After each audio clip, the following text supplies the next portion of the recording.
প্রিয় প্রথম বর্ষের শিক্ষার্থীরা, আশা করি তোমরা সবাই ভালো আছো। গুড মর্নিং সবাইকে। আমরা আমাদের অনলাইন ক্লাসে আজকে ৬২তম লেকচারে আছি। আমরা হিসাব বিজ্ঞান প্রথম পত্র থেকে ক্লাস করছি। বিগত ক্লাসে আমরা হিসাব বিজ্ঞান প্রথম পত্র থেকে অধ্যায় ৮ দৃশ্যমান ও অদৃশ্যমান সম্পদের হিসাব রক্ষণ এই অধ্যায়টা শেষ করেছি।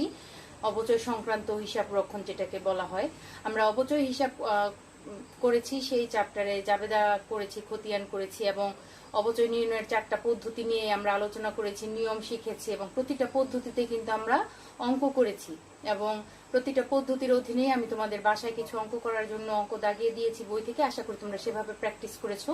আর যে অধ্যায় যখন শেষ হয়ে যাবে, এটা আমার বলা আছে তোমাদেরকে এবং তোমরাও নিজ দায়িত্বে করবে, সেই অধ্যায়ের এমসিকিউ গুলো একদম পরীক্ষার জন্য রিভাইজ করে রাখবে।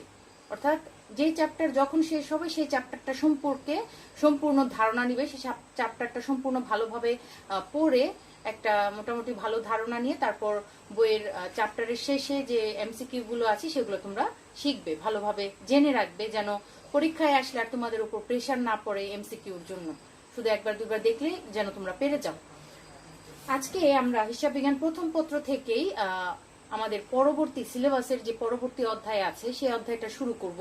সেটা হচ্ছে অধ্যায় 9 আর্থিক বিবরণী, অর্থাৎ এক মালিকানা ব্যবসায়ের আর্থিক বিবরণী কেমন হয় সেই চ্যাপ্টারটা আজকে আমরা শুরু করব।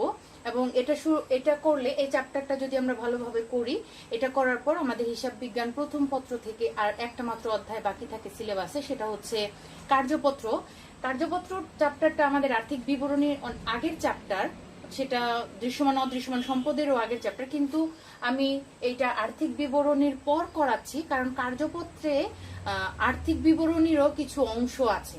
যদি আমরা আর্থিক বিবরণী অধ্যায়টা ভালোভাবে না করি তাহলে কার্যপত্রে গিয়ে সেই অংশটা আমরা ভালোভাবে ফিল আপ করতে পারবো না বা সেই অংশটা আমরা সমাধান করতে পারবো না। এজন্য আমি মনে করেছি যে আর্থিক বিবরণী যদি তোমাদের আগে করিয়ে নিই তাহলে আমাদের কার্যপত্র অধ্যায়টা করা আর একটু সহজ হবে তোমাদের জন্য।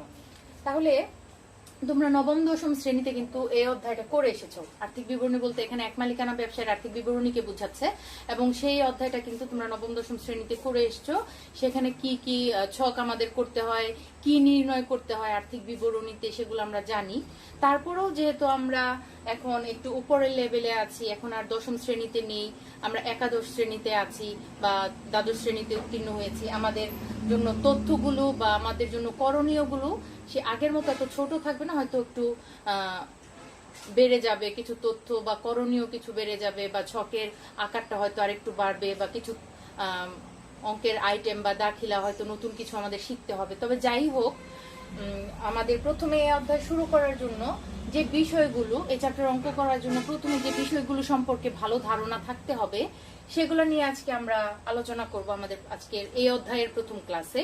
তা আমি এখানে লিখে রেখেছি আলোচ্য বিষয় আমাদের হচ্ছে আর্থিক বিবরণীর সংজ্ঞা ও অর্থ কি সেটা আগে জানবো, তারপর এক মালিকানা ব্যবসায়ের আর্থিক বিবরণীগুলো আসলে কি কি, ঠিক আছে, সেটা আমরা একটু আলোচনা করব। তারপর সেখান থেকে এই আর্থিক বিবরণীগুলো থেকে আজকে আমরা বিশদায় বিবরণী নিয়ে আলোচনা করব, যেটা আমাদের অঙ্কের প্রথম ধাপ, যেটা আমরা বলি আমাদের অঙ্ক করার জন্য, এই অধ্যায়ের অঙ্ক করার জন্য। তাহলে আর্থিক বিবরণীর সংজ্ঞাটা প্রথমে আমরা একটু জেনে নিই। আমরা যে অধ্যায়টা শুরু করছি আর্থিক বিবরণী, আসলে আর্থিক বিবরণী বলতে আমরা কি বুঝি? আমরা জানি, আমরা হিসাব চক্র পড়েছি অধ্যায় 2-এ। হিসাব চক্রের একটা গুরুত্বপূর্ণ ধাপ হচ্ছে আর্থিক বিবরণী, ঠিক আছে। আর্থিক বিবরণী হচ্ছে হিসাব চক্রের একটা খুবই গুরুত্বপূর্ণ ধাপ। যে কোনো ব্যবসায় প্রতিষ্ঠান, ঠিক আছে, আমরা যেহেতু ব্যবসা প্রতিষ্ঠান নিয়ে কাজ করি, হিসাব বিজ্ঞানের স্টুডেন্ট আছি, আমরা আমাদের বইয়ের যাবতীয় তথ্য, যাবতীয় লেনদেন, যাবতীয় যত অঙ্ক আছে সবকিছু কিন্তু আমরা আমাদের ব্যবসায় প্রতিষ্ঠান রিলেটেড।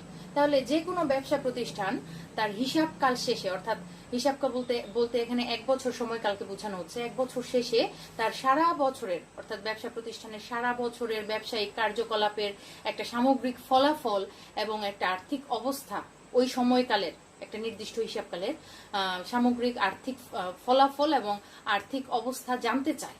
যে কোনো ব্যবসা প্রতিষ্ঠান। এখানে আর্থিক ফলাফল বলতে বোঝানো হচ্ছে প্রতিষ্ঠানে একটা নির্দিষ্ট হিসাবকালে কি পরিমাণ নিট লাভ বা নিট ক্ষতি হলো সেটা জানতে চায় ব্যবসায়িক কার্যকলাপের মাধ্যমে, এবং প্রতিষ্ঠানের একটা সময়কালের মধ্যে যাবতীয় সম্পদ, দায় ও মালিকানা সত্ত্বের অবস্থাটা কেমন, পরিমাণটা কেমন একটা হিসাবকালের মধ্যে, সেটা হিসাবকাল শেষে যে কোনো ব্যবসা প্রতিষ্ঠান জানতে চায়। এই যে আর্থিক ফলাফল এবং আর্থিক অবস্থা, এই আর্থিক ফলাফল এবং আর্থিক অবস্থা জানার জন্য একটা ব্যবসা প্রতিষ্ঠানকে দুই ধরনের বিবরণী তৈরি করতে হয়। আর্থিক ফলাফল অর্থাৎ নিট লাভ বা নিট ক্ষতি নির্ণয়ের জন্য একটা ব্যবসা প্রতিষ্ঠানকে বিশদায় বিবরণী তৈরি করতে হয়, যে ছকের মধ্যে মুনাফা জাতীয় আয় ব্যয়গুলো নিয়ে সেটার ভিত্তিতে প্রতিষ্ঠানের লাভ ক্ষতি নির্ণয় করা হয়। এই বিশদায় বিবরণীকে আগে বলা হতো আয় বিবরণী বা ইনকাম স্টেটমেন্ট।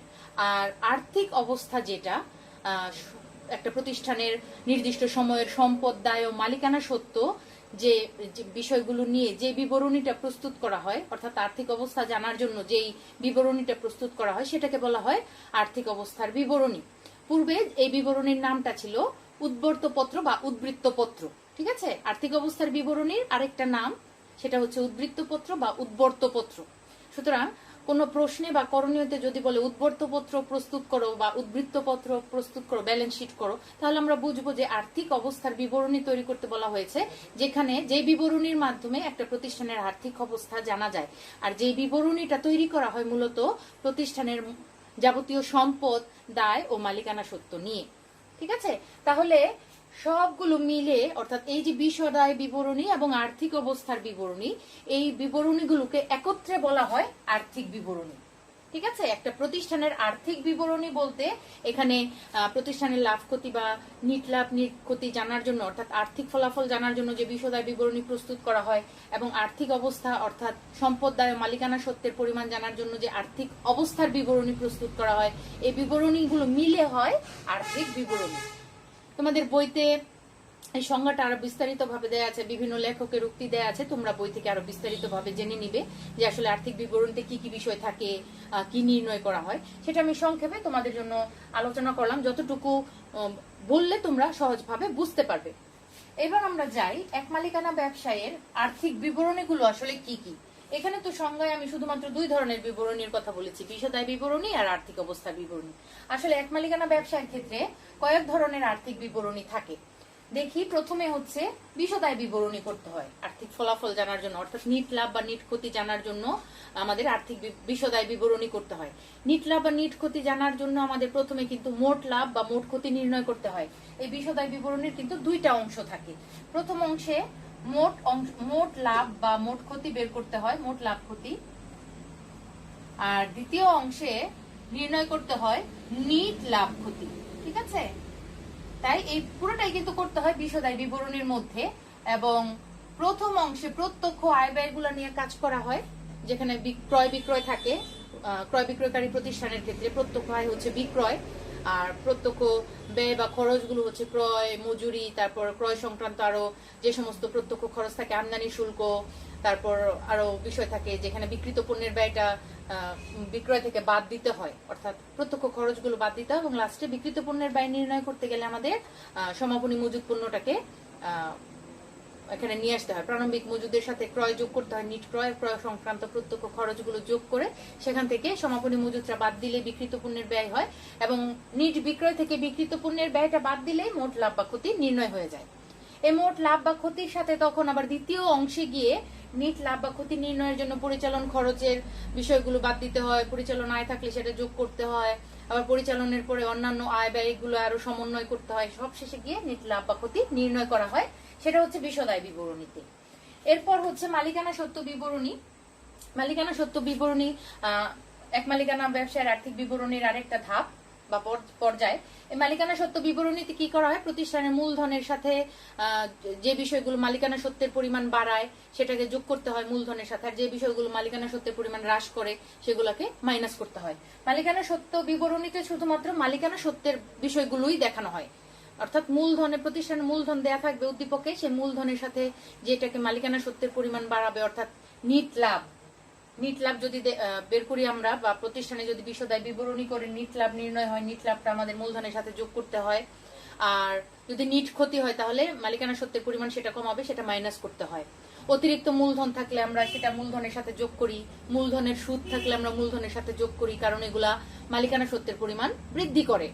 আর যে বিষয়গুলো মূলধনের পরিমাণ বা মালিকানা সত্ত্বের পরিমাণ হ্রাস করে, যেমন উত্তোলন, পণ্য উত্তোলন, আয়কর, জীবন বীমার প্রিমিয়াম, এগুলো তো আমরা উত্তোলন হিসেবে ধরি। তারপর উত্তোলনের সুদ, এই বিষয়গুলো আমরা মূলধন থেকে মাইনাস করি। মালিকানা সত্ত্ব বিবরণীতে মূলত এটাই দেখানো হয়। এইভাবে যেগুলো মূলধনকে বাড়ায়, মূলধনকে কমায়, বিষয়গুলো মূলধনের সাথে যোগ বিয়োগ করে সমন্বয় করে সমাপনী মূলধন নির্ণয় করি। আমরা মূলধনের একটা সমাপনী উদ্বৃত্ত নির্ণয় করি, যেটা আমরা লাস্টে আর্থিক অবস্থার বিবরণীতে মানে মূলধন ও দায় অংশে আমরা দেখাই। ঠিক আছে, সেই সমাপনী মূলধনটা দেখাই আর দায়গুলো নিয়ে আমরা আর্থিক অবস্থার বিবরণী একটা অংশ করি। আর আর্থিক অবস্থার বিবরণীটা হচ্ছে, আমি তো তোমাদের সংজ্ঞায় বলেছি, সম্পদ, দায় ও মালিকানা সত্ত্ব নিয়ে যে বিবরণীটা করা হয়।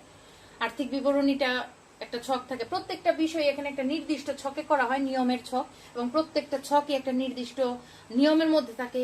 প্রত্যেকটা ছকের একটা নির্দিষ্ট শিরোনাম থাকে, তারিখ থাকে উপরে। আমাদের সঠিকভাবে শিরোনামগুলো লিখতে হবে করার সময়। আর আর্থিক অবস্থার বিবরণী হচ্ছে সম্পদ, দায় ও মালিকানা সত্ত্ব নিয়ে যেটা করা হয়।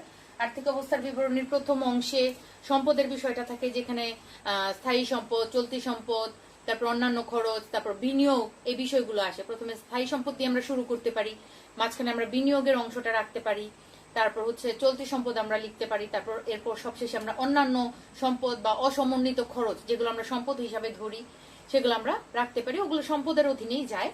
তাহলে এই অংশগুলোর অধীনে আমরা যে যে সম্পদগুলো আসি সেগুলোকে আমরা যোগ করে মোট সম্পদের পরিমাণ নির্ণয় করি।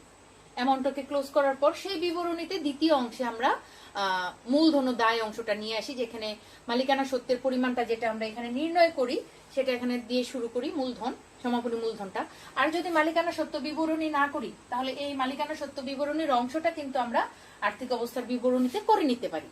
ঠিক আছে, করণীয়তে এটা করতে বলা থাকলে আমরা করব, আর না যদি বলা থাকে তাহলে আমরা আর্থিক অবস্থার বিবরণীতেই মালিকানা সত্ত্ব বিবরণীর অংশটুকু, মালিকানা সত্ত্ব কিভাবে বৃদ্ধি হচ্ছে বা হ্রাস পাচ্ছে সেটা আমরা দেখিয়ে তারপর দায়ের অংশ করতে পারি। অথবা আমরা দায় দিয়ে শুরু করতে পারি, মালিকানা সত্ত্বের অংশটা পরে রাখতে পারি। যখন আমরা ছকের নিয়ম শিখবো আমরা বিষয়গুলো দেখব। ঠিক আছে, তাহলে আর্থিক অবস্থার বিবরণীতে মূলত কি থাকে? সম্পদ, সব ধরনের সম্পদ ওই প্রতিষ্ঠানের, ব্যবসা প্রতিষ্ঠানের, স্থায়ী বিনিয়োগ, দীর্ঘমেয়াদী বিনিয়োগ যেটা থাকে, স্থায়ী সম্পদ, দীর্ঘমেয়াদী বিনিয়োগ, চলতি সম্পদ, অন্যান্য সম্পদ যেগুলো থাকে। আর মালিকানা সত্ত্ব ও দায়ের মধ্যে থাকে মূলধন, যেগুলো মূলধনকে বাড়ায় কমায়, সেই বিষয়গুলো সমন্বয় করতে হয়। আর দায়ের মধ্যে থাকে দীর্ঘমেয়াদী দায়, চলতি দায়, তারপর ভবিষ্যৎ ব্যবস্থা, বিভিন্ন ধরনের সঞ্চিতি, এই বিষয়গুলো থাকে আর্থিক অবস্থার বিবরণীতে, দায়ের অংশ। এরপর যেটা আছে নগদ প্রবাহ বিবরণী। নগদ প্রবাহ বিবরণী আমাদের হিসাব বিজ্ঞান প্রথম পত্রে নেই, হিসাব বিজ্ঞান দ্বিতীয় পত্রে আমাদের সিলেবাসে নেই, কিন্তু হিসাব বিজ্ঞান দ্বিতীয় পত্র বই নগদ প্রবাহ বিবরণী নামে একটা অধ্যায় আছে। এই বিবরণীতে শুধুমাত্র নগদ অর্থের আগমন এবং নির্গমন, অর্থাৎ নগদ টাকা প্রতিষ্ঠানে আসা এবং নগদ টাকা প্রতিষ্ঠান থেকে চলে যাওয়া, এই বিষয়গুলো নিয়ে নগদ প্রবাহ বিবরণী তৈরি করা হয়। অর্থাৎ কোন কোন কারণে নগদ টাকা প্রতিষ্ঠানে আসছে, বা কোন কোন উৎস থেকে নগদ অর্থের আগমন ঘটছে, এবং কোন কোন খাতে নগদ অর্থের ব্যয় হচ্ছে বা নগদ অর্থ চলে যাচ্ছে প্রতিষ্ঠান থেকে, সেই বিষয়গুলো এই নগদ প্রবাহ বিবরণীতে তৈরি করা হয়। এবং সবশেষে ওই হিসাবকাল শেষে নগদ অর্থের পরিমাণ, সমাপনী নগদ টাকা কত রয়ে গেল প্রতিষ্ঠানে, সেটা জানা যায়। ঠিক আছে, আচ্ছা। এরপর লাস্টে হচ্ছে আর্থিক বিবরণীর টিকাসমূহ ও গুরুত্বপূর্ণ নীতিমালা। এটা কোনো ছকের মধ্যে পড়ে না, এখানে 4টা ধাপ ছক দিয়ে করতে হয়। আর এটা আমাদের হিসাব বিজ্ঞান প্রথম পত্রে নেই, এটা আমাদের দ্বিতীয় পত্রের অংশ, শুধুমাত্র তথ্যটা জেনে রাখলেই হবে। আর আর্থিক বিবরণীর টিকাসমূহ গুরুত্বপূর্ণ নীতিমালা, সেটা হচ্ছে এই যে এই 3টা ধাপ বা পর্যায় করতে গেলে কিছু যদি বিষয় থাকে যেগুলো আমাদের এই ছকের মধ্যে আসবে না, অথবা উদ্দীপকের মধ্যে নির্দিষ্ট করে কোনো তথ্য দেওয়া নেই কিন্তু আমাদের করতে হচ্ছে, যেমন কোনো সম্পত্তি ক্রয়ের কোনো তারিখ দেয়া নেই, বলা হলো নতুন একটা সম্পত্তি ক্রয় করা হলো, সমন্বয়ে বলা থাকলো, কিন্তু সম্পত্তিটা আসলে কবে কেনা হলো কোনো তারিখ দেয়া নেই, কিন্তু সম্পত্তির উপর অবচয় ধরতে বলেছে। সেক্ষেত্রে আমরা সম্পত্তিটা কবে ক্রয় করা হয়েছে, বছরের মাঝামাঝি নাকি শুরুতে ধরে অবচয় ধরবো, সেটা আসলে আমরা কনফিউজড। এরকম কনফিউশন যখন থাকে, কিছু কিছু প্রশ্নের ক্ষেত্রে থাকে, সব সময় না, বা কোনো গণনা যখন করতে যাই, যেই ক্যালকুলেশনটা আমাদের বিশদায় বিবরণীতে আসবে, আর্থিক অবস্থার বিবরণীতে আসবে, কিন্তু কিছুটা কনফিউশন, সেই ক্ষেত্রে আমরা সেই কিভাবে আমরা সমাধানটা করেছি বা আমরা কোন নিয়মটা মেনে সমাধানটা করেছি সেটা তখন আমাদের এই পুরো করণীয়র শেষে টিকা আকারে লিখে দেখাতে হয়। এটাকে বলা হচ্ছে আর্থিক বিবরণী টিকা সমূহ। যেমন অবচয়ের ক্ষেত্রে আমি বলতে পারি যে নতুন সম্পত্তি ক্রয়ের কোনো তারিখ দেওয়া নেই, কিন্তু অবচয় ধরতে বললো, তাহলে আমরা সেখানে ইচ্ছা করলে পূর্ণ বছরের অবচয় ধরতে পারি, আমরা ইচ্ছা করলে অর্ধ বছরের বা 6 মাসের অবচয় ধরতে পারি। তো আমরা যেটাই করি না কেন, যেহেতু নির্দিষ্ট করে কিছু বলা নেই, তাহলে আমরা টিকা আকারে লিখবো, যেহেতু নতুন যন্ত্রপাতি বা নতুন সম্পত্তি ক্রয়ের তারিখ দেয়া নেই, তাই এখানে 6 মাসের অবচয় ধরা হলো অথবা পূর্ণ বছরের অবচয় ধরা হলো, এটা একটা টিকা। আবার অনেক সময় ঋণের সুদের হার দেয়া থাকতে পারে, ঋণের পরিমাণের সাথে তারিখ দেয়া থাকতে পারে, তাহলে আমরা সেক্ষেত্রেও বলতে পারি যে ঋণ বছরের মাঝামাঝি ঋণ করা হয়েছে, সে কারণে ঋণের উপর 6 মাসের সুদ ধরা হলো, ঠিক আছে, আমরা এটা লিখে দেখাতেই পারি। আবার সম্ভাব্য কোনো দায় দেয়া থাকতে পারে, যে দায়টা এখনো চলছে, এখনো ফুলফিল হয় নাই, লেনদেনটা সম্পন্ন হয় নাই, তাহলে সেটা তো অঙ্কের মধ্যে আসবে না, তাহলে সেটাকেও আমরা টিকা আকারে লিখে দেখাতে পারি যে এটা একটা সম্ভাব্য দায়, এটা কোনো ঘটনা না, যে কারণে এটা বিশদায় বিবরণী বা আর্থিক অবস্থার বিবরণী কোথাও দেখানো হলো না, আমরা টিকা আকারে এরকম লিখে দেখাতে পারি। অঙ্ক করার ক্ষেত্রে আমাদের যখন এরকম পরিস্থিতিতে আমরা পড়বো, তখন আমরা সমাধান করার সময় এই বিষয়টা আমরা আরো বেশি ক্লিয়ার হব, ঠিক আছে। তাহলে এটা কোনো ছক না, ছকের বিষয় না, এটা অঙ্কের শেষে, কিন্তু এটা আর্থিক বিবরণীর কিন্তু একটা অংশ, আমরা টিকাগুলো কিন্তু ইগনোর করতে পারবো না, যেখানে যখন প্রয়োজন টিকার আমরা কিন্তু সেটা অবশ্যই দিব, কারণ যেহেতু এটা আর্থিক বিবরণীর একটা অংশ বা ধাপ, তাহলে আমাদের এই বিষয়টাকে মেনটেন করতে হবে। ছকে আসলো না তাই বলে আমরা টিকা লিখলাম না, এটা কোনো বিষয় না, এখানে কোনো নাম্বার কাটা যাবে না, এমন যেন মনে না করি। যেহেতু আর্থিক বিবরণীর টিকা আর্থিক বিবরণীরই একটা অংশ, ছক না হোক, সেটা আমাদের বিশদায় বিবরণী আর্থিক অবস্থার বিবরণীর শেষে টিকাটা সুন্দর করে প্রেজেন্টেশন করে দেখাতে হবে, যদি প্রয়োজন হয়, ঠিক আছে, যদি টিকা লেখার প্রয়োজন হয় আমরা সেটা যেন মেনটেন করি। তাহলে এক মালিকানা ব্যবসার আর্থিক বিবরণীগুলো সম্পর্কে আমরা জানলাম, যখন আমরা ছকগুলো শিখবো আরো ভালোভাবে জানতে পারবো। আর লাস্টের যে টপিক আজকে আমি আলোচনা করব সেটা হচ্ছে বিশদায় বিবরণী। প্রথম এই ধাপটা নিয়ে আজকে আমি আলোচনা করব, আসলে বিশদায় বিবরণীতে কি থাকে। আর বিশদায় বিবরণীতে এক মালিকানা ব্যবসায়ের ক্ষেত্রে বা যৌথ মূলধনী কোম্পানি যেটাই বলি, প্রতিষ্ঠানের একটা ব্যবসা প্রতিষ্ঠানের বিশদায় বিবরণী দুই ধরনের হয়ে থাকে, একটা হচ্ছে এক ধাপ বিশিষ্ট বিশদায় বিবরণী, আর একটা হচ্ছে বহু ধাপ বিশিষ্ট বিশদায় বিবরণী। চলো তাহলে আমরা একটু বিশদায় বিবরণীর অংশটায় বই খুলি, ওই অংশে একটু যাই, কি লেখা আছে বিশদায় বিবরণীতে, এবং সেখানে এক ধাপ বিশিষ্ট এবং বহু ধাপ বিশিষ্ট বিশদায় বিবরণীগুলো কিভাবে করতে হয় ছকগুলো নিয়ে একটু ধারণা নিই। এবং আজকে এই নমুনা ছকটা শিখলে আমরা নেক্সট ক্লাসে বিশদায় বিবরণীর উপর একটা অঙ্ক করতে পারবো। তোমাদের টপিক নাম্বার 9.06 বিশদায় বিবরণী নিয়ে আলোচনা করা হয়েছে, যেখানে লেখা আছে 9.06। এখানে বলা আছে বিশদায় বিবরণীতে যে আর্থিক বিবরণীর একটা গুরুত্বপূর্ণ বিষয়, অর্থাৎ আর্থিক বিবরণীর একটা গুরুত্বপূর্ণ বিষয় বা অঙ্গ হলো বিশদায় বিবরণী। একটি নির্দিষ্ট সময়ের শেষে, সাধারণত 1 বছরের শেষে, ওই সময়ের ব্যবসার আর্থিক ফলাফল অর্থাৎ নিট লাভ ক্ষতি বিশদায় বিবরণীর মাধ্যমে নির্ণীত বা প্রকাশিত হয়। আমি যখন এই ধাপগুলো পড়াচ্ছি তখন আমি বিশদায় বিবরণীর কথা তোমাদের বলেছি। বিশদায় বিবরণীতে মুনাফা জাতীয় আয় ব্যয়গুলো নিয়ে এই বিবরণীটা করা হয়। মুনাফা জাতীয় আয়গুলো থেকে মুনাফা জাতীয় ব্যয়গুলো বিয়োগের মাধ্যমে প্রতিষ্ঠানের লাভ ক্ষতি নির্ণয় করা হয়। তবে এখানে লাভ ক্ষতি নির্ণয়ের জন্য কিছু পর্যায় বা ধাপ আমাদের অনুসরণ করতে হয়। যেমন এখানে এক ধাপ বিশিষ্ট বিশদায় বিবরণীর ক্ষেত্রে কোনো ধাপ নেই, টোটাল আয় থেকে টোটাল ব্যয়টা বাদ দিতে হয় একটা প্রতিষ্ঠানের, তাহলে আমাদের একদম লাস্টে গিয়ে নিট লাভ বা নিট ক্ষতি পাওয়া যায়। এখানে কোনো ধাপ বা পর্যায় নেই। কিন্তু বহু ধাপের ক্ষেত্রে আমাদের কতগুলো ধাপ মেনটেন করতে হয়। যেমন প্রথমে মোট লাভ বা মোট ক্ষতি নির্ণয়ের জন্য একটা ধাপ থাকে, অর্থাৎ নিট বিক্রয় থেকে বিক্রিত পণ্যের ব্যয় বাদ দিয়ে মোট লাভ বা ক্ষতি নির্ণয় করতে হয়। দ্বিতীয় অংশে আমাদের মোট লাভ বা মোট ক্ষতির সাথে থেকে পরিচালন ব্যয়গুলো বাদ দিতে হয় বা পরিচালন আয় থাকলে যোগ করতে হয়। মোট কথা আয়ের অংশটা শুরুর দিকে রাখতে হয় এবং আয় থেকে আমাদের ব্যয়গুলো বাদ দিতে হয়। এবং বহু ধাপ বিশিষ্ট বিশদায় বিবরণীতে ব্যয়ের অনেকগুলো ধাপ আছে, অনেক ধরনের ব্যয় আছে, যেমন পরিচালন ব্যয়, অপরিচালন ব্যয়। সেখানে ব্যয়গুলো লেখার আগে আমাদের আয়ের বিষয়গুলো আগে লিখে নিতে হয়, যে অপরিচালন আয় আছে কিনা, অপরিচালন বলতে এখানে অন্যান্য আয়কেও বোঝায়। তারপর অন্যান্য আয় থেকে অন্যান্য ব্যয় বা অপরিচালন ব্যয়গুলো বাদ দিতে হয় এবং লাস্টে গিয়ে আমাদের একদম নিট লাভ বা ক্ষতি নির্ণয় হয়। তাহলে এক ধাপের ক্ষেত্রে আমাদের কোনো ঝামেলা নেই, যাবতীয় যত আয় আছে সব আয়কে একত্রিত করে সেখান থেকে যাবতীয় ব্যয়গুলোকে একত্রিত করে বাদ দিতে হয়। মোট আয় থেকে মোট ব্যয় বাদ দিলে এক ধাপ বিশিষ্ট বিশদ আয় বিবরণীতে নিট লাভ বা ক্ষতি পাওয়া যায়। আর এক ধাপ বিশিষ্ট বিশদ আয় বিবরণী মূলত সেবামূলক প্রতিষ্ঠানের ক্ষেত্রেই ব্যবহৃত হয়। সেবামূলক প্রতিষ্ঠান, ঠিক আছে, সেবামূলক প্রতিষ্ঠান যে যে অঙ্ক দেয়া থাকবে সেবামূলক প্রতিষ্ঠানের ক্ষেত্রে আমরা উদ্দীপক পড়লেই বুঝবো যে সেবা প্রদান করা হয়েছে বা সেবা আয় এরকম কোন তথ্য যদি উদ্দীপকে দেয়া থাকে তাহলে আমরা বুঝবো সেটা সেবামূলক প্রতিষ্ঠান, এবং সেক্ষেত্রে যদি বিশদ আয় বিবরণী করতে বলে আমরা বুঝবো সেটা এক ধাপ বিশিষ্ট বিশদ আয় বিবরণী করতে হবে। কারণ এখানে ব্যবসায় প্রতিষ্ঠানে তো ক্রয় বিক্রয় বা উৎপাদনের একটা বিষয় থাকে, সেখানে আমাদের বহু ধাপ মেনটেন করতে হয়। সেখানে পরিচালনা অপরিচালন আয় থাকতে পারে, কিন্তু সেবামূলক প্রতিষ্ঠানে এত ধাপ থাকে না। সেখানে নির্দিষ্ট সংখ্যক কিছু আয় থাকে এবং সেখান থেকে নির্দিষ্ট সংখ্যক কিছু ব্যয় থাকে, সেগুলো মোট আয় থেকে মোট ব্যয় বাদ দিয়ে নিট লাভ বের করা যায়। আর বহুধাপ বিশিষ্ট বিশদ আয় বিবরণীটা মূলত পণ্য উৎপাদনকারী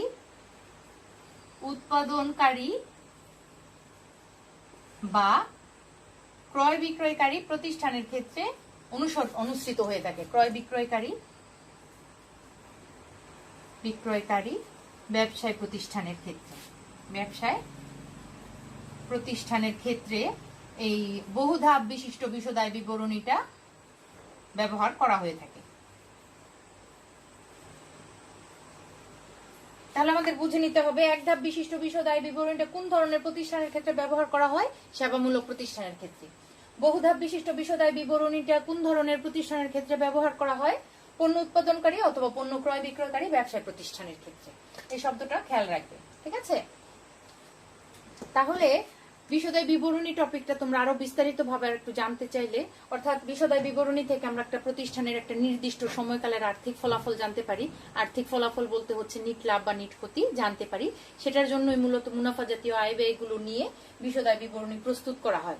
বিশদ আয় বিবরণী দুই ধরনের, এক ধাপ বিশিষ্ট বিশদ আয় বিবরণী এবং বহুধাপ বিশিষ্ট বিশদ আয় বিবরণী। এক ধাপ বিশিষ্ট বিশদ আয় বিবরণী সেবামূলক প্রতিষ্ঠানের ক্ষেত্রে ব্যবহার করা হয়ে থাকে, যেখানে মোট আয় থেকে মোট ব্যয়গুলো বাদ দিলে প্রতিষ্ঠানের নিট লাভ বা ক্ষতি নির্ণীত হয়। আর বহুধাপ বিশিষ্ট বিশদ আয় বিবরণী পণ্য উৎপাদনকারী বা পণ্য ক্রয় বিক্রয়কারী ব্যবসা প্রতিষ্ঠানের ক্ষেত্রে ব্যবহৃত হয়ে থাকে, যেখানে প্রতিষ্ঠানের লাভ ক্ষতি নির্ণয়ের জন্য আমাদের অনেকগুলো ধাপ মেনটেন করতে হয়। প্রথম অংশে মোট লাভ বা ক্ষতি নির্ণয় করতে হয় এবং দ্বিতীয় অংশে নিট লাভ বা ক্ষতি নির্ণয় করতে হয়, এবং এই লাভ ক্ষতি নির্ণয়ের ক্ষেত্রে আমাদের অনেকগুলো ধাপ অতিক্রম করতে হয় বা অনুসরণ করতে হয়। যখন আমরা এই নমুনা ছকগুলো এখনই দেখবো, তখনই আমরা বুঝতে পারবো যে আসলে এক ধাপ বিশিষ্ট বিশদ আয় বিবরণীর ছকটা কেমন আর বহুধাপ বিশিষ্ট বিশদ আয় বিবরণীর ছকটা কেমন। চলো তাহলে আমরা আমাদের টপিক নাম্বার, তোমরা 9.06, 07 আর 08 যে বিবরণীগুলো বিস্তারিত বর্ণনাটা আছে সেটা তোমরা একটু পড়বে।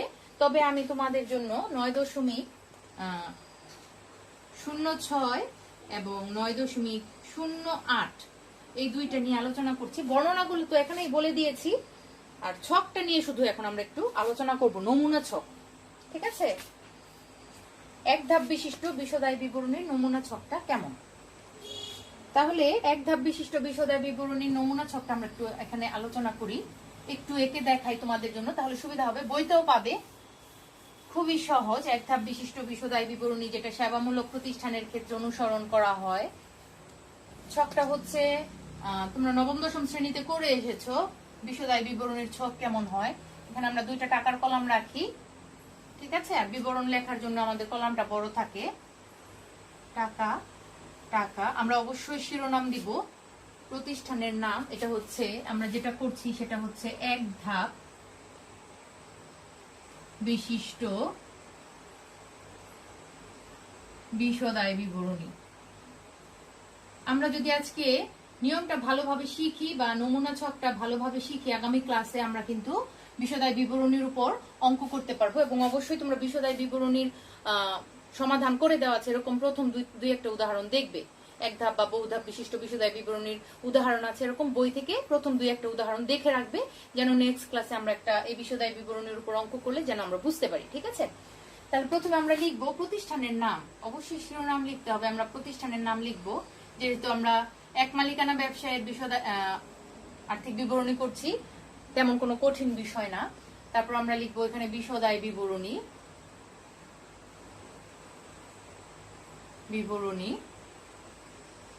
এখানে লিখবো এক ধাপ বিশিষ্ট। আমাদের উদ্দীপকে যদি কোনো কিছু বলা না থাকে তাহলে আমরা প্রতিষ্ঠান দেখে উদ্দীপক পড়ে প্রতিষ্ঠানটা আগে বুঝে নিব, এটা সেবামূলক নাকি ব্যবসায়ী প্রতিষ্ঠান, পণ্য বিক্রয় ক্রয় বিক্রয়কারী। তাহলে প্রতিষ্ঠান বুঝে আমরা এক ধাপ বা বহু ধাপ ইউজ করব, এক ধাপ বিশিষ্ট। তাহলে সেবামূলক প্রতিষ্ঠানের বিশদ আয় বিবরণীটা কেমন হয়, এখানে আয়সমূহ লেখা হয়। আয়সমূহের অধীনে উদ্দীপক থেকে খুঁজে খুঁজে আমরা যাবতীয় আয়গুলো এখানে লিখবো। সমস্ত আয়গুলো ইনার কলামে আমরা যোগ করব, সমস্ত আয়গুলো লিখবো। এখানে আরো আয় থাকবে, যত আয়গুলো আছে আয়গুলো আমরা ইনার কলামে লিখে সেখান থেকে আমরা একটা মোট আয়ের পরিমাণ বের করব। ঠিক আছে, এরপর আমরা মোট আয় থেকে বাদ দিব বা খরচ বা ব্যয় সমূহ। আমরা খরচ বা ব্যয় কি সেগুলো আমরা ইতিমধ্যে জেনে গেছি, কোনগুলোকে খরচ বলা হয় বা কোন ধরনের দাখিলাগুলো খরচ বা ব্যয় জাতীয় হিসাব আর কোনগুলো আয় জাতীয় হিসাব সেটা আমরা জানি। তাহলে আমরা উদ্দীপক থেকে খুঁজে বের করে খরচ বা ব্যয়গুলোকে এইভাবে এখানে লিখবো। যত খরচ বা ব্যয় আছে সেগুলো আমরা এখানে লিখে কি করব, মোট একটা খরচের পরিমাণ বের করব। সেই খরচের পরিমাণটা আমরা এই মোট আয় থেকে বাদ দিব। যেহেতু আমরা এখানে বাদ কথাটা উল্লেখ করছি, তাহলে এখানে ব্র্যাকেট দিয়ে দেখানোর দরকার নেই। ঠিক আছে, তাহলে আমরা এটা থেকে এটা বাদ দিলে আমরা যে ফলাফলটা পাবো সেটাই হচ্ছে এই সেবামূলক প্রতিষ্ঠানের বা এই ব্যবসা প্রতিষ্ঠান, এই প্রতিষ্ঠানের কি লাভ, নিট লাভ বা ক্ষতি। যদি মাইনাস ফিগার আসে তাহলে ক্ষতি, নিট লাভ বা নিট ক্ষতি। যদি মাইনাস ফিগার আসে তাহলে আমরা কি দিব, ব্র্যাকেট দিয়ে দিব। অর্থাৎ খরচের পরিমাণটা যদি বেশি হয় আয়ের তুলনায় তাহলে আমাদের একটা মাইনাস ফিগার আসবে আর সেটার নাম হবে ক্ষতি। ঠিক আছে, আর যদি প্লাস ফিগার আসে আমরা বলবো নিট লাভ।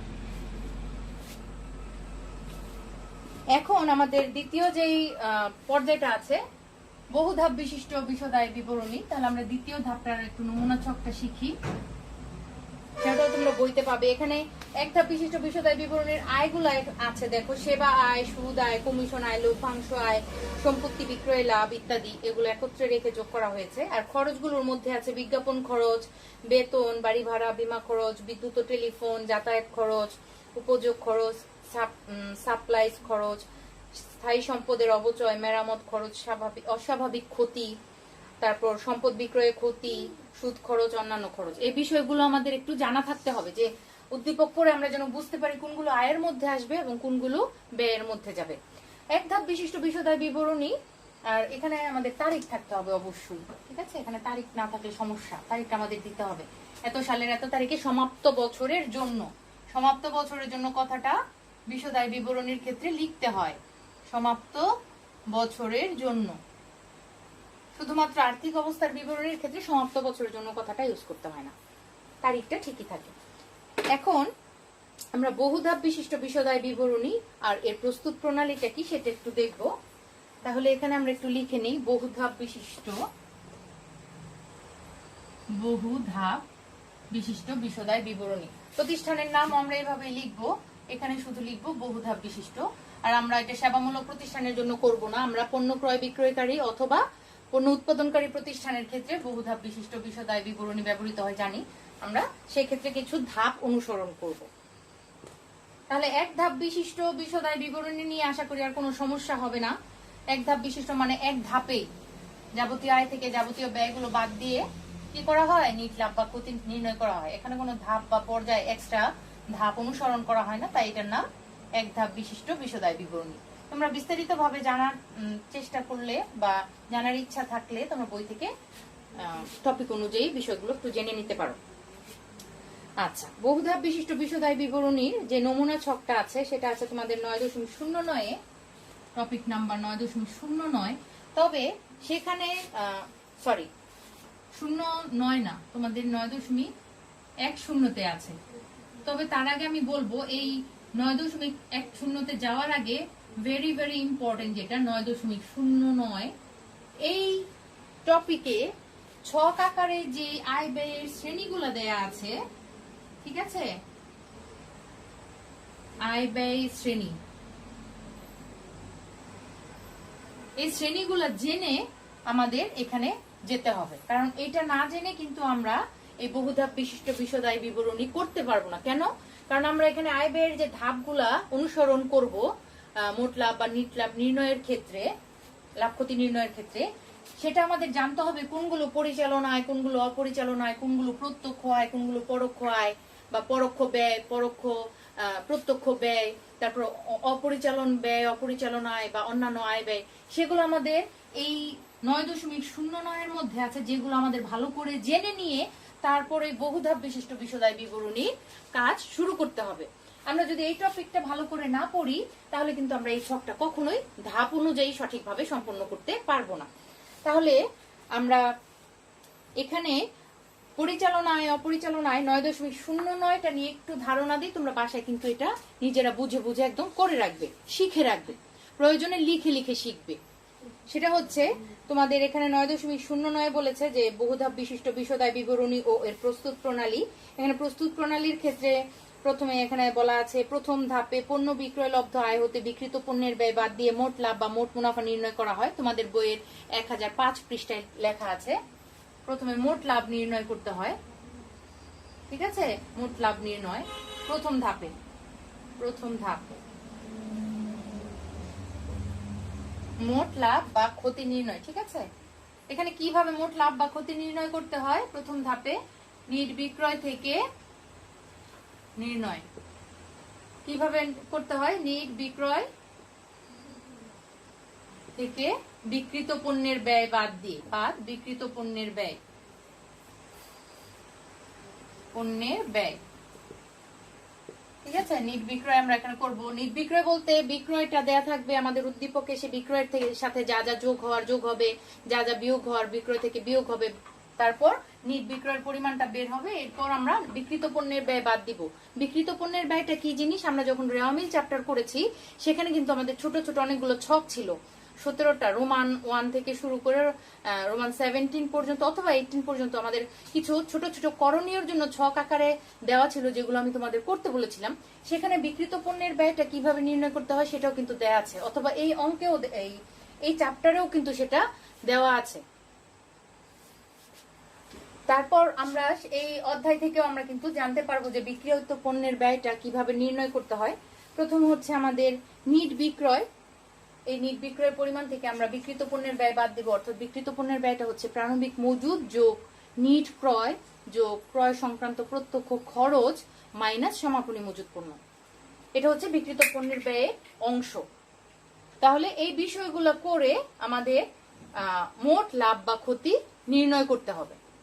প্রথম ধাপ শেষ। আমরা যদি ওইটুকু মোট লাভ বা ক্ষতি বের করতে বলে তাহলে ওইটুকু করে আমরা ছক ক্লোজ করে দিব, আমাদের করণীয়তে যেটা করতে বলবে।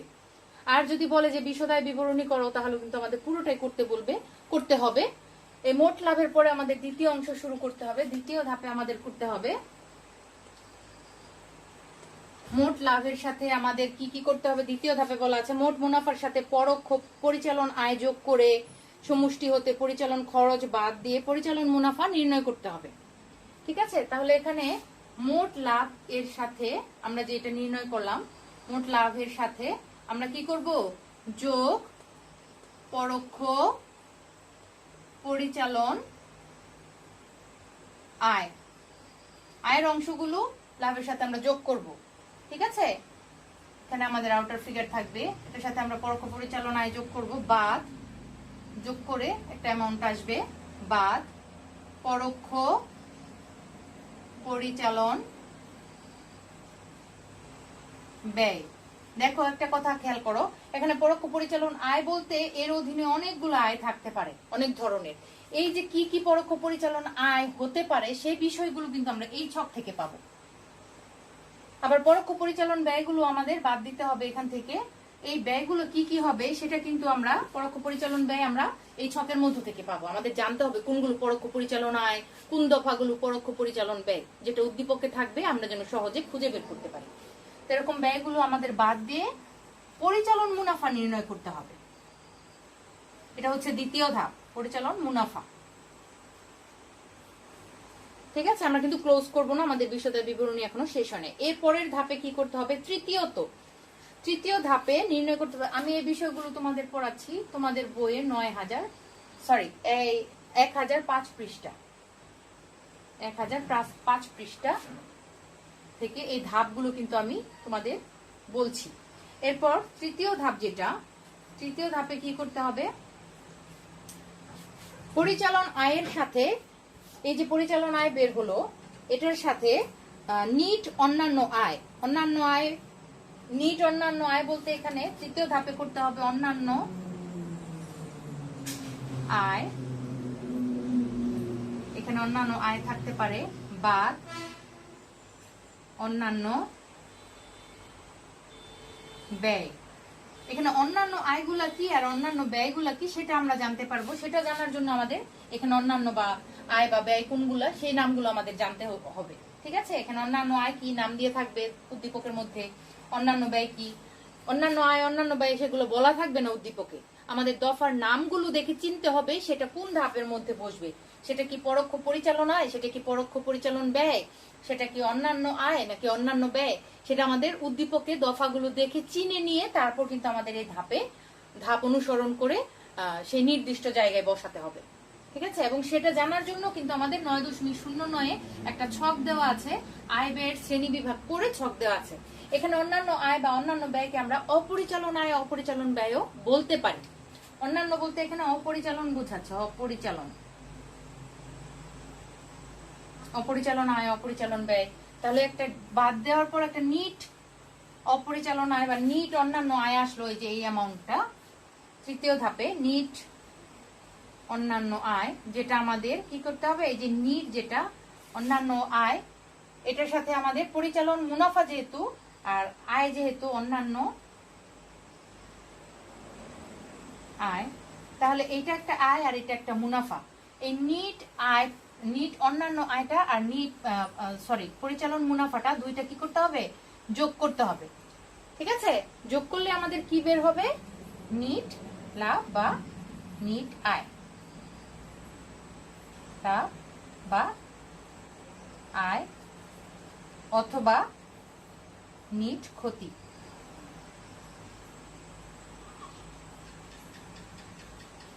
নিট আয় বলতে পারি, একটা ফিগার আসবে প্লাস ফিগার। তাহলে আমাদের কথা হলো যখন মুনাফা বা আয় থাকবে সেটার সাথে কিন্তু আমাদের আয়গুলো যোগ হবে, আর যখন আয় থেকে আমাদের ব্যয়ের বিষয় লেখা থাকবে ব্যয়গুলো কিন্তু বাদ যাবে। ঠিক আছে, তাহলে আমরা এই হাইলাইট গুলো যখন করব, আমরা হিন্টসের নামগুলো যখন দেখব, সেটা দেখে কিন্তু আমরা বুঝতে পারবো আমাদের এখন লাভের সাথে কিন্তু পরিচালন আয়টা যোগ হচ্ছে, আয় লাভ তার মানে যোগ, আর বাদ যাচ্ছে কি, যেহেতু ব্যয় ব্যয়। ঠিক আছে, তাহলে আয় থেকে আমাদের প্রত্যেকটা ধাপে ধাপে ব্যয়গুলো বাদ দিয়ে একদম লাস্ট পর্যন্ত গিয়ে পরিচালন মুনাফার সাথে নিট অন্যান্য আয়টা যোগ করে আমাদের কি বের করতে হবে, নিট লাভ বা ক্ষতি বের করতে হবে। তাহলে এটা হচ্ছে লাভ, আর যদি ক্ষতি হয় তাহলে একটা মাইনাস ফিগার আসবে। ঠিক আছে, এইভাবে করতে হবে। তাহলে আমাদের 9.09 পরিচালন আয় পরিচালন ব্যয় বা খরচ সেগুলো দেওয়া আছে। পরিচালন আয়ের মধ্যে প্রথমে দেওয়া আছে পণ্য বিক্রয়, এটা কিন্তু প্রত্যক্ষ পরিচালন আয় আমরা লিখতে পারি। পরিচালন ব্যয়ের মধ্যে প্রত্যক্ষ পরিচালন ব্যয় আছে, পরোক্ষ পরিচালন ব্যয় আছে, তারপর অন্যান্য আয় বা লাভের মধ্যে সেগুলো হচ্ছে অপরিচালন আয় বা আয় আছে বা অন্যান্য আয়, সেখানে আমাদের নামগুলো জেনে রাখতে হবে। অন্যান্য ব্যয় বা ক্ষতি আছে, অপরিচালন ব্যয়গুলো, সেখানে আমাদের নামগুলো মনে রাখতে হবে যেন আমরা ধাপ ওয়াইজ সঠিকভাবে বসাতে পারি। তাহলে এখানে তোমাদের এই ধাপগুলোই অনুসরণ করে দেখবে তোমাদের 1006 পৃষ্ঠায় বিশদায় বিবরণী 2 পৃষ্ঠা জুড়ে একটা ছক দেওয়া আছে, নমুনা ছক। নমুনা ছকটা এত বড় হওয়ার কারণ হচ্ছে আমাদের প্রত্যেকটা ধাপে আয় ব্যয় কিন্তু বিভিন্ন নামে থাকতে পারে। অনেক নামের আয় ব্যয় আমাদের আছে, যেমন প্রত্যক্ষ আয় যদি বলি বিক্রয়ের সাথে সমন্বয়ের বিষয় থাকলে, যোগ বিয়োগের বিষয় থাকলে নিট বিক্রয় বের হবে, সেটা করার জন্য একটু জায়গা লাগলো। তারপর সেই নিট বিক্রয় থেকে বিক্রিত পণ্যের ব্যয়টা বাদ দিতে হবে, বিক্রিত পণ্যের ব্যয় কিভাবে বের করতে হয় সেটাও এই ছকের মধ্যে নির্ণয় করে দেখাতে হয়, সেজন্য জায়গাটা একটু বেশি লাগলো। তারপর নিট বিক্রয় থেকে বিক্রিত পণ্যের ব্যয় বাদ দিলে মোট মুনাফা বের হয়। ঠিক আছে, মোট মুনাফার সাথে আবার পরোক্ষ পরিচালন যেটা খরচ, পরোক্ষ পরিচালন আয়, যেটা এখানে চালানি কারবারের মুনাফা বলা হচ্ছে ছকের মধ্যে, সেটা যোগ হলো। এর থেকে আবার পরোক্ষ পরিচালন ব্যয়গুলো যেগুলো আছে, অনেকগুলো পরিচালন খরচ আছে, বাদ পরিচালন খরচ, বেতন থেকে শুরু করে একদম সুনামের অবলোপন পর্যন্ত 1007 পৃষ্ঠায়, সবগুলো তোমরা একটু বাসায় দেখে রাখবে। আর অন্যান্য আয় লাভের মধ্যে আছে ভাড়া প্রাপ্তি, বিনিয়োগের সুদ, ব্যাংক জমার সুদ, এগুলো মূলত এই ছক থেকেই নামগুলো আসছে। তোমরা এই ছকগুলো পড়লেই কিন্তু বিশদায় বহুধাপ বিশিষ্ট বিশদায় বিবরণী নমুনা ছকটা ভালোভাবে করতে পারবে। তোমরা বাসায় এই নমুনা ছকটা ভালো করে দেখবে, প্রয়োজনে খাতায় লিখে শিখবে। আমি তোমাদের জন্য একটু রিডিং পড়ে দেই ছকটা, কোনগুলো আয়, কোনগুলো কোন জাতীয় আয় এবং কোন ধাপে বসবে সেগুলো একটু রিডিং পড়ে দেই। তারপর যেন তোমরা ছকটা সেই অনুযায়ী বাসায় দেখে দেখে প্রথমে লিখে শিখলে এবং তারপর একবার বা দুইবার রিভাইজ দিলে তোমরা সেই অংশ বিশেষের অধীনে কোন আয় ব্যয়গুলো বসবে সেটা তোমরা মনে রাখতে পারবে। আর যত বেশি অঙ্ক করবে তত বেশি এই আয় ব্যয়গুলো আমাদের বেশি চেনা হবে। হয়তো নমুনা ছক দেখে একবারে শেখা যাবে না, অঙ্ক করতে করতে প্র্যাকটিস করতে করতে আমরা এই ধাপটা আমরা ভালোভাবে আরো শিখতে পারবো এই ছকটা। ঠিক আছে, এই জন্য আমাদের বেশি করে অঙ্ক করতে হবে। আর আরেকটা বিষয়, এত বড় ছক আমাদের কোনো পরীক্ষাই থাকবে না, কোনো প্রশ্নে একদম সম্পূর্ণ ছক করতে বলবে, এত বেশি দফা দিয়ে করতে বলবে সেটাও না। আমাদের সম্পূর্ণ নিয়মের মধ্যে সম্পূর্ণ থাকবে, ওই 100% থেকে হয়তো আমাদের 50% বা 40% বা 60% হয়তো আমাদের করতে হতে পারে। মান অনুযায়ী, প্রশ্নের মান অনুযায়ী আমাদের করণীয় থাকবে। অর্থাৎ ভয় পাওয়ার কোনো কারণ নেই যে এত বড় ছক কিভাবে করব, এমন চিন্তা করার কোনো কারণ নেই। নমুনা ছকে সম্পূর্ণ থাকবে, সেখান থেকে আমাদের সম্পূর্ণটাই শিখতে হবে, সেটার উপর ভিত্তি করে অঙ্কে যতটুকু আসবে ততটুকু আমরা প্রয়োগ করে দেখাবো। আচ্ছা, পণ্য ক্রয় বিক্রয়কারী প্রতিষ্ঠানের নাম লিখবো, বিশদায় বিবরণী বহুধাপ বিশিষ্ট এবং তারিখটা লিখবো এত তারিখে সমাপ্ত বছরের জন্য। ছকটা একই, টাকা টাকা। আর প্রথম ধাপে এখানে আছে বিক্রয় বাদ ফেরত বাদ বিক্রয় বাট্টা, আমাদের বের হবে নিট বিক্রয়। তারপর বাদ বিক্রিত পণ্যের ব্যয়, প্রারম্ভিক মজুদ এর সাথে যোগ ক্রয়, ক্রয়ের সাথে নিট ক্রয় বের করব আমরা। প্রারম্ভিক মজুদটা আমরা সেকেন্ড কলামে রাখলাম। এখানে যেহেতু অনেকগুলো ধাপ ইউজ করতে হয় তাই আমরা টাকার জন্য আরেকটা কলাম বাড়াতে পারি। ঠিক আছে, প্রারম্ভিক মজুদটা আমরা সেকেন্ড কলামে রাখলাম। তারপরে এর সাথে ক্রয় বা ফেরত বা ক্রয় বাট্টা, নিট ক্রয় বের করার জন্য ইনার কলামটা ইউজ করলাম। তারপর নিট ক্রয় বের করে আমরা এর সাথে নিট ক্রয়ের সাথে আমরা মজুরি, ক্রয় পরিবহন, আমদানি শুল্ক, জাহাজ ভাড়া, ডক চার্জ, এগুলো প্রত্যক্ষ খরচ ক্রয় সংক্রান্ত ইত্যাদি আমরা যোগ করে টোটাল ওই প্রারম্ভিক মজুদের সাথে নিট ক্রয় আর ক্রয় সংক্রান্ত খরচগুলো যোগ করে ওই অ্যামাউন্ট থেকে আমরা সমাপনী মজুদটা বাদ দিলাম, বাদ সমাপনী মজুদ। তাহলে বিক্রিত পণ্যের ব্যয় বের হবে, যেটা আমরা নিট বিক্রয় থেকে বাদ দিব। তাহলে আমরা পাবো মোট লাভ। মোট লাভটা দেখো একদম মোট মুনাফা হিসাবে লেখা আছে আউটার কলামে। এই মোট মুনাফার সাথে আমাদের কি যোগ করতে হবে? পরোক্ষ পরিচালন আয় যদি থাকে উদ্দীপকে। পরোক্ষ পরিচালন আয় কোনটা? চালানি কারবারে মুনাফা, সেটা আমরা যোগ করলাম। এরপর আমাদের থাকতে পারে পুরাতন অনাদায়ী পাওনা সঞ্চিতির উদ্বৃত্ত যদি বড় হয়। নতুন অনাদায়ী পাওনা সঞ্চিতির চেয়ে যদি পুরাতন অনাদায়ী পাওনা সঞ্চিতির উদ্বৃত্ত বড় হয় তাহলে কতটুকু বড় সেটা আমরা এই পরোক্ষ পরিচালন আয়ের অধীনে রেখে মোট লাভের সাথে আমরা যোগ করতে পারি। সুতরাং পরোক্ষ পরিচালন আয় কোনগুলো সেটা আমাদের কিন্তু আগে ভালো করে জানতে হবে এই ছক থেকে। তারপর কিভাবে পুরাতন অনাদায়ী পাওনা সঞ্চিতির উদ্বৃত্ত নির্ণয় করতে হবে? পুরাতন অনাদায়ী পাওনা সঞ্চিতি বাদ অনাদায়ী পাওনা বাদ নতুন সঞ্চিতি, এইভাবে করে আমাদের পুরাতন অনাদায়ী পাওনা সঞ্চিতির উদ্বৃত্ত বের করতে হবে। এর থেকে আমাদের বাদ দিতে হবে পরিচালন ব্যয়গুলো, যেখানে আছে বেতন, বিক্রয় পরিবহন, অফিসের ভাড়া, অফিসের বিদ্যুৎ খরচ, স্থায়ী সম্পদের মেরামত, ডাক ও তার খরচ, বিজ্ঞাপন, মণিহারি প্যাকিং খরচ, অনাদায়ী পাওনা যোগ অনাদায়ী পাওনা সঞ্চিতি। নতুন যেটা, পুরাতনের অংশ বড় হলে তো আমরা যোগের অংশেই দেখাবো, কিন্তু নতুনের অংশ যদি বড় হয় দুটো একসাথে হবে না, যে কোনো একটা হবে। নতুন অনাদায়ী পাওনা সঞ্চিতির উদ্বৃত্ত যদি বড় হয় সেক্ষেত্রে আমরা এটা বাদের অংশে ব্যয় হিসাবে দেখাবো। অনাদায়ী পাওনা যোগ নতুন অনাদায়ী পাওনা সঞ্চিতি বাদ পুরাতন অনাদায়ী পাওনা সঞ্চিতি। তারপর আছে দেনাদারের বাট্টা সঞ্চিতি, ভ্রমণ খরচ, সাধারণ খরচ, কর অভিকর, আপ্যায়ন খরচ, রপ্তানি শুল্ক, বিক্রয় প্রতিনিধির বেতন ও কমিশন, স্থায়ী সম্পদের অবচয়, কমিশন প্রদান, ইজারা সম্পত্তির অবলোপন, ব্যাংক চার, সুনামের অবলোপন। ঠিক আছে, এই বিষয়গুলো আমাদের পরিচালন খরচের অধীনে যাবে, বাদের অংশে যাবে, যেটা আমরা এই মোট লাভ থেকে পরিচালন আয় যোগ করার পর যে অ্যামাউন্টটা পাচ্ছি সেটার পর আমরা পরিচালন ব্যয়গুলো বাদ দিব, আমাদের নির্ণয় হবে পরিচালন মুনাফা, এখানে লেখা আছে। আউটার কলামে। এরপর আমরা অন্যান্য আয়গুলো পরিচালন মুনাফার সাথে যোগ করে দেখাতে পারি, অথবা অন্যান্য আয় থেকে ব্যয় বাদ দিয়ে নিট অন্যান্য আয়টা পরিচালন মুনাফার সাথে করতে পারি, যে কোনো ভাবে যেটা আমাদের কাছে সহজ মনে হয়। তাহলে অন্যান্য আয় ও লাভ সমূহ আমরা এখানে যোগ করলাম বা ইনার কলামে লিখলাম, যোগ না করে আমরা ইনার কলামে লিখলাম। অন্যান্য আয়ের মধ্যে আসে ভাড়া প্রাপ্তি, বিনিয়োগের সুদ, ব্যাংক জমার সুদ, কমিশন প্রাপ্তি, উত্তোলনের সুদ, লভ্যাংশ প্রাপ্তি, প্রাপ্ত বার্তা, শিক্ষানবিশ সালামি। শিক্ষানবিশ সালামি কিন্তু আমাদের অপরিচালন বা অন্যান্য আয়, আর শিক্ষানবিশ ভাতা হচ্ছে আমাদের অপরিচালন বা অন্যান্য ব্যয়। এটা আমাদের মনে রাখতে হবে। লভ্যাংশ প্রাপ্তি আছে, প্রাপ্ত বার্তা, শিক্ষানবিশ সালামি, প্রদত্ত ঋণের প্রাপ্ত সুদ, সঞ্চয়পত্রের সুদ, ঋণপত্রের প্রাপ্ত সুদ, সম্পদ বিক্রয় হতে মুনাফা।